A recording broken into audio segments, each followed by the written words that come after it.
Qui d'entre nous n'a pas voulu un jour mettre fin à sa vie tellement la douleur à l'intérieur de lui faisait mal? Cette douleur que juste la personne en question peut réellement la sentir. Une douleur qui te brûle de l'intérieur, qui t'étouffe, qui te pousse à crier fort de tout ton cœur et de pleurer de tristesse.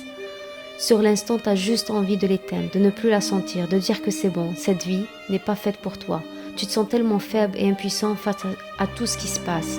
Oui, t'es pas la seule. Moi aussi j'ai eu ces idées noires suite à des événements accumulés dans ma vie. J'étais saturée moralement. J'ai failli partir loin de ce monde. Mais j'ai fait une chose lorsque j'ai senti réellement que je touchais le fond. C'est d'appeler mon père, de lui demander de l'aide. J'ai même vu des psys car seule je n'arrivais pas. Ce que je veux dire par cela, c'est que demander de l'aide n'est pas signe de faiblesse, mais bien au contraire, c'est le premier signe de guérison. C'est le premier signe que l'espoir en toi existe, mais que tu ne te rends même pas compte.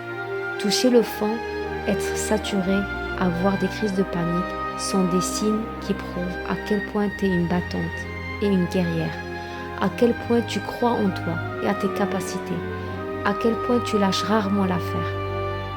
Pour ma part, j'ai cherché longtemps ma paix intérieure, durant des mois, voire des années.